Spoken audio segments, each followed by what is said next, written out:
Bismillahirrahmanirrahim. Assalamualaikum warahmatullahi wabarakatuh. Kali ini saya akan membahas bagaimana mengolah data menggunakan SPSS ya. Kalian bisa download terlebih dahulu SPSS di perangkat laptop kalian gitu ya. Kemudian kita akan mencoba mengolah data menggunakan ini yang tampilan di sini adalah SPSS ke-26. Ya, ini ada beberapa tampilan. Di bawah ini ada data view dan ada variable view ya. Apa yang kita lakukan terlebih dahulu gitu ya. Jadi kita akan kali ini mengolah data tunggal ya, statistika deskriptif gitu ya. Kita akan mencoba menginput data gitu ya. Misalnya kita akan menginput data nilai ujian dan mencari nanti min, median, modus gitu ya. Seperti itu. Nah, ini kita kasih nama dulu, kita buat dulu variabel yang akan kita input datanya, misalnya adalah nilai gitu ya, nilai ujian. Di sini nggak boleh dikasih spasi ya, jadi nilai boleh pakai underscore ujian gitu ya, boleh, atau nilai saja boleh. Nah, nanti akan muncul seperti ini. Karena ini kalau ujian itu adalah tipenya numerik, jadi cukuplah kita menuliskan di sini numerik, atau kalau yang lain kita bisa pilih data tipe yang lain ya. Karena numerik, ini kita pilih numerik, ini width gitu ya. Panjang karakter yang akan kita perlukan di di kolom. Ya, cukup dan tidak harus dirubah gitu ya. Ini desimal, di belakang komanya ada berapa, misalnya kita nggak mau pakai desimal ya sudah gitu ya, ini ya 0 desimal, di belakang komanya 0 gitu ya. Dari ujiannya misalnya 80, nggak ada 80,52 gitu ya, cuma 80, 70, sudah desimal gitu ya. Terus ini label tidak perlu karena kita tidak membuat label gitu ya. Values juga tidak perlu. Terus kemudian ini missing kolom ini juga biarkan saja, ini kalau di tengah center gitu ya. Terus ini measure-nya gitu ya, adalah tipe datanya kita pakai skala gitu ya, scale gitu ya. Terus kemudian ini rule inputnya biarkan saja seperti ini gitu ya. Terus kemudian nanti ini sudah bentuk variabel sudah kita buat gitu ya. Terus kemudian nanti kita akan mulai input data. Nih di sini ada nilai ujian, sudah terlihat ya. Kita boleh memanjangkan atau mengecilkan kolomnya. Terus kemudian kita bisa input di sini secara manual, misalnya 80, 88 dan sebagainya gitu ya. Tapi jika kalian sudah punya data gitu ya, boleh kemudian copy paste dari Excel gitu ya. Kita sudah copy dan kemudian kita pindahkan ke SPSS.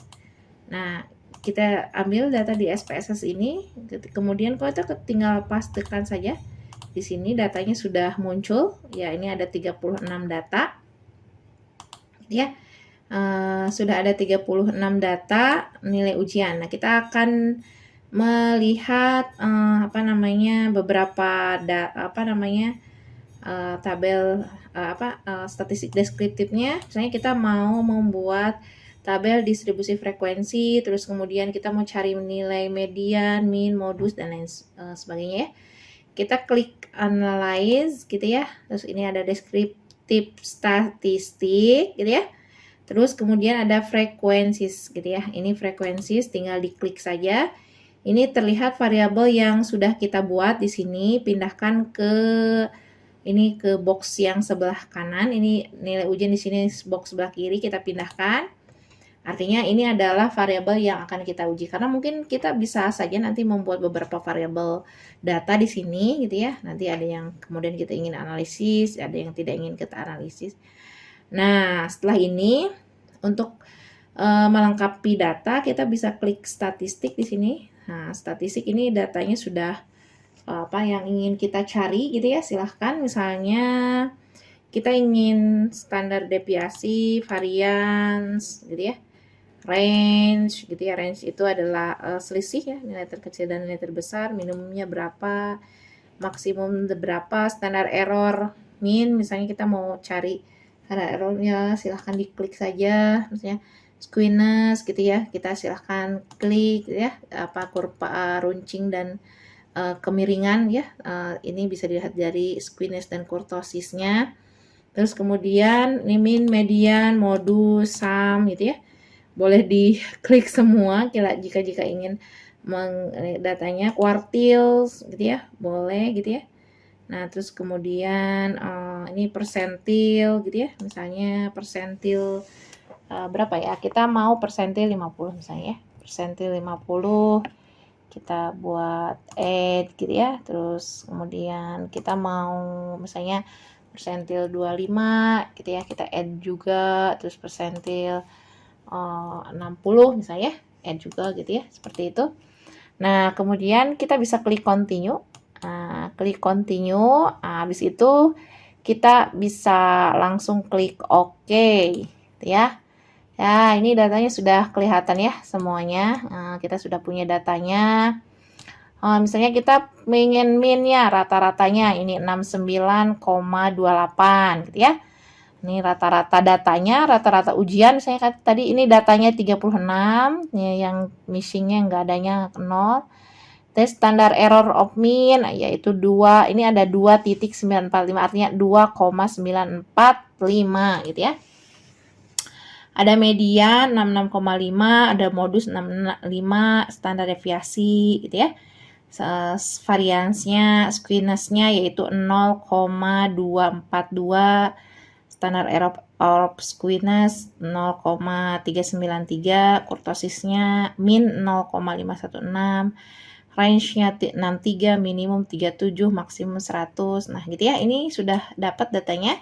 Terus ini juga tadi persentilnya kita dapat ya. Persentil 25 yaitu 58 gitu ya. Nah, ini persentil 25, persentil 50 gitu ya.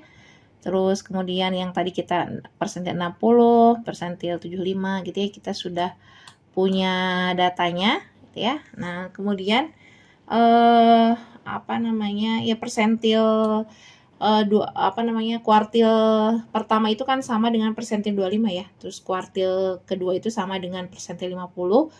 Terus kuartil ketiga itu sama dengan persentil 75 gitu ya. Seperti itu.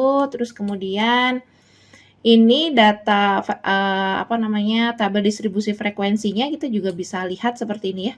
Hasilnya gitu ya. Jadi misalnya nilai 37, frekuensinya 2 gitu ya. Ini ada persentasenya gitu ya. Terus kemudian ada cumulative persentasenya. Ini bisa dilihat di hasil output dari analisis data tadi ya. Mungkin itu saja untuk melihat data statistik deskriptif di SPSS. Mungkin kita akan lanjut nanti ke bahasan yang lain. Terima kasih. Wassalamualaikum warahmatullahi wabarakatuh.